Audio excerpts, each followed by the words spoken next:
আমি এই মুহূর্তে রয়েছি মাদারীপুর 2 আসনের রাজৌর উপজেলা। মাদারীপুর 2 আসন রাজৌর সদর উপজেলা নিয়ে গঠিত। এই আসনে কিন্তু বিএনপি প্রার্থী ফাঁকা রাখা হয়েছে, যে কারণে দীর্ঘদিন যাবত কিন্তু এই আসনে 2 আসনের প্রার্থী পাওয়ার জন্য বিএনপি কিন্তু একাধিক প্রার্থী মনোনয়ন পাওয়ার জন্য তারা চেষ্টা চালিয়ে যাচ্ছেন, তারা কিন্তু গণসংযোগ চালাচ্ছেন। আমরা বর্তমানে দেখতে পাচ্ছি যে মাদারীপুর জেলা বিএনপির সদস্য সচিব জাহাঙ্গীর আলী জাহান তিনিও কিন্তু ধারাবাহিকভাবে এখানে গণসংযোগ চালাচ্ছেন। তিনি কিন্তু নেতা কর্মীদেরকে নিয়ে মিছিল করছেন।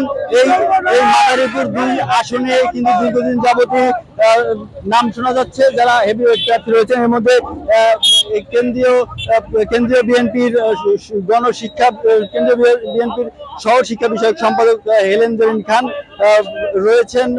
2018 সালে বিএনপি মনোনীত প্রার্থী মিল্টন বৈদ্য, এছাড়াও মাদারীপুর জেলা বিএনপির সদস্য সচিব জাহাঙ্গীর আলী জাহান, এরা কিন্তু ধারাবাহিকভাবে গণসংযোগ মিছিল বিক্ষোভ চালিয়ে যাচ্ছেন। এর আগে কিন্তু তারা চালিয়েছেন, এর আগে কিন্তু তারা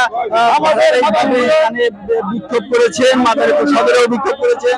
সেই ধারাবাহিকতায় কিন্তু আজকেও এখানে রাজৌর উপজেলা বিএনপির নেতাকর্মীদের নিয়ে কিন্তু বিক্ষোভ সমাবেশ চালিয়ে যাচ্ছেন। উপস্থিত রয়েছেন জেলা বিএনপির আহ্বায়ক, রাজৌর উপজেলা বিএনপির সভাপতি, রাজৌর উপজেলা বিএনপির সাধারণ সম্পাদক সহ নেতৃবৃন্দ, বিভিন্ন অঙ্গ সংগঠনের নেতৃবৃন্দ উপস্থিত রয়েছেন। এর আগেও কিন্তু হেলেন জরিন খান এই আসনেই, এই রাজৌর উপজেলায় কিন্তু তারা বিভিন্ন বিক্ষোভ চালিয়েছেন।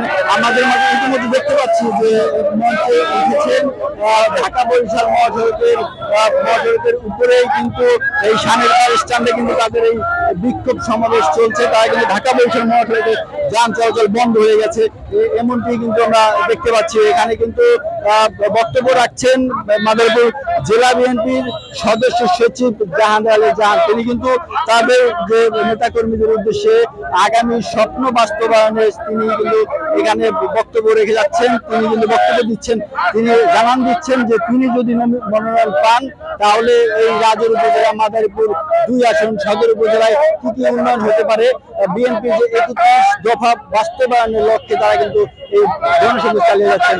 একাধিক প্রার্থী রয়েছে মাদারীপুর 2 আসনে। এই পর্যন্ত আমরা 6 জনের নাম জানতে পেরেছি। তার মধ্যে রয়েছেন কেন্দ্রীয় ছাত্র দলের সহ সাধারণ সম্পাদক হিমেল আল ইমরান সহ অ্যাডভোকেট মাসুম পারভেজ, এরকম কিন্তু আরো 6 থেকে 7 জন প্রার্থী রয়েছেন। তারা কিন্তু যখন মাদারীপুর 1 আসন 3 আসনে প্রার্থী দেওয়া হয় তখন কিন্তু মাদারীপুর 2 আসন ফাঁকা রাখা হয়েছে, এখন পর্যন্ত কোনো প্রার্থী দেওয়া হয়নি।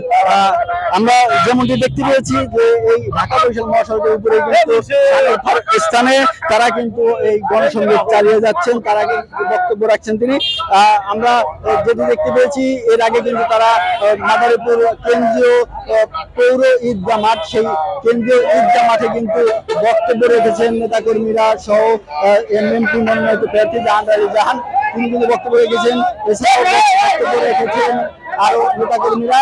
সেখান থেকে কিন্তু এই মিছিলটি বের হয়, মিছিলটি বের হওয়ার পরে এই বর্তমান স্থান সানের পরে কিন্তু এসে তারা মিছিলটি শেষ করে। এখানে কিন্তু বর্তমানে তারা সমাবেশ করছেন, সমাবেশে বক্তব্য রাখছেন নেতাকর্মী জাহাঙ্গীর আলী জাহান, তিনি কিন্তু জানান দিচ্ছেন তার অবস্থান।